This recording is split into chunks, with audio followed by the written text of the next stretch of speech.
Off with their heads. Off with their heads. That's what the Queen of Hearts said in Alice in Wonderland. And into the rabbit hole we go yet again with Bernadette. We're looking today at a question that's been coming up with some of my work that I'm doing one-on-one with clients, and that is it necessary for the complete annihilation or destruction of the ego for us to have success in this 3D dreamscape? And we've all heard the expression, kill all false gods. It's a phrase that's been around since the Abrahamic religions, and it really just points to destroying or rejecting any deities or entities that are not of one true God. Some call that monotheism, which is just emphasizing the belief in a single supreme God and rejecting any idols or worship of any other type of gods. It's often used in religious or any other constructed type of organized religion or belief system, if you will. And they all follow kind of a similar theme, depending upon what belief system, doctrine, or teaching you are ascribing to. So we thought it was a good one to talk to Bernadette and the God Squad about today, and that's what we're going to do right now. As per the usual, 3 a.m., wide awake, having my coffee, and this is when Bernadette just comes right next to me cozily, and we have this loving connection and hello, and this realization that we've just spent the nighttime doing work together, and that although Kelly wakes refreshed without any memory of that sleep state, she recognizes that she's awoken into the dreamscape and that this is another layer, just another layer beyond the veil. We love looking at all of these illusions, and that's what they are. They really, really are. The fact of the matter is, it's worth noting that the ego is literally that, just a veil between humans and God. They are what allow us to ascribe to this dualistic, false dreamscape. It's not necessary, however, to have to suffer in it. And yet there is an awareness that suffering also serves its purpose. The ego itself is a tool. It's an incredible function of consciousness. And like any tool, it can be wielded to bring man into closer contact with God, source, universe, or it can bring us deeper into the illusion of separation. It really is the same amount of energy, yet a completely different seeming outcome. We stick with the Alice in Wonderland comparison. You'll recall when Alice was falling down the rabbit hole, you could see all of these 3D material items floating around her in that tunnel. The table, the chair, salt and pepper, all of the material items that Alice had grown to know in her world as she's falling down that tunnel. These items, these 3D physical things, even people are floating around her as she's falling, right? And she can't grab a hold to any of them. Lewis Carroll wrote it this way on purpose. This is the great unraveling. It's the undoing. It's the unsubscribing to the illusion, one thing at a time. I've talked about this, in an earlier video, about this conversation I had with my young son at the time when we moved back from New Zealand to the States, and he started to engage in the school more and more.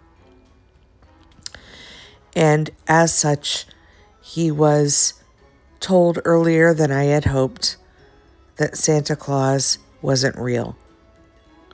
And of course, in our home, I had always kind of agreed that when Declan was old enough to ask the questions, that I would give him the honest answers always. But until that time, we would keep magic alive. But I would never lie to him about what magic meant. So I often use Santa Claus just like I did any other really kind of fun thing, and would just always point to the magic of Christmas versus the man of Christmas, just like I do with God. Now, we've all been able to wrap our heads around that, right? We've all been able to wrap our heads around, at some stage, the illusion of Santa Claus falls away. So my son goes off to school after having a couple of rough days, taking that information in and crying and being sad of that disillusionment, right? That annihilation of what he had always believed in, which was Santa Claus, the magic of Christmas. So I felt a little relieved after that kind of passed in our house. And a couple days later, he comes up behind me, and I'll never forget it. I was putting a piece of furniture together in my bedroom, and he came in with his hands on his hips. And he was about 8 at the time. And he goes, "The Easter Bunny too, Mom? The Easter Bunny, the Tooth Fairy, all of it?" Shakes his head and walks out of my room. He was continuing down that rabbit hole of disillusionment, annihilation, everything he had built his foundation on from birth until about the age of 7-ish and 8, where all of the magic he had held on to fell away, and instantly suffering kicked in. Because before that, he was in bliss. He had this awareness of something he held on to as his true belief. And that belief system created a desire within him, which allowed him to contain his idea of magic, which was in something outside of himself. Without Santa Claus now, December sure was going to feel bleak. And when April rolls around and Mom's filling the Easter basket, it no longer feels as wondrous to hunt the eggs. We do this to ourselves, and that's what Alice was going through too. The disillusionment of everything she had held on to. Being forced into a marriage she didn't want. Being forced to grow up and get a job she wasn't excited about. Being forced to come up within her family and to take a political role within her family that she didn't ascribe to. All these things were conditioned beliefs until she turned away from them. And she opted, unlike her family, to let go of every belief she had held on to. So down the rabbit hole she went. And when she seems to have landed, she entered a blissful state. The colors were more vibrant. The characters more engaging and fun. None of them made sense. It became curiouser and curiouser and curiouser. Each introduced her to a part of herself, a part that she had resisted. The rabbit who was always late. The caterpillar who always overcompensated over analyzed everything. Each of the characters, each thing that she came upon, eating the pill and getting huge, and then drinking the potion and collapsing like a telescope into the small, real version of who she is. These engagements that Alice went through is just like what we are all going through. It is about us discovering, as Alice did, that she had the power she needed all along within her. And that the grand disillusionment also served her well. Without it, she would not have known any other way. The ego is not intended to be killed, however. It is intended for us to befriend it, for us to collect its energy and utilize it in a new way, to hone it in, to reel it into our heart center and out of its mind construct, where it becomes a powerful force to be reckoned with. Not against, with. This is not about destroying, obliterating, annihilating. It may feel like that at first. Life might start to feel like everything around you is crumbling. The relationships that used to work no longer do. The job you used to carry no longer stimulates or creates passion in you. The idea or concept that there is a God separate from you that you can sit at his feet and pray to is no longer a part of your journey.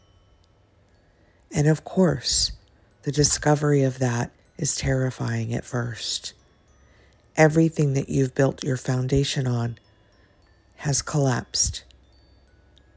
But in that collapse, just as with Alice, if you're not grabbing onto anything to create a new story, a new ego, a new condition of belief, you will also land in this beautiful space of seeing through all the illusions and exploring things and becoming curiouser and curiouser. And that, my friends, that is the beauty of truly surrendering without a net and allowing yourself to keep falling down that rabbit hole. Keep being that witness. Keep being that Cheshire cat that's always noticing, noticing, noticing. And when those egoic traps pop up, just as the Cheshire cat would, yes, he would disappear, but he wasn't disappearing from what appeared to be the problem in Alice's story. He was disappearing into the concept that he was anything separate at all. Keep falling, my friends. Let go of all of these illusions we call nets, and every veil, every seeming separation will begin to do itself for you, because it's never been yours. It never was. It never was. Much love. Until next time.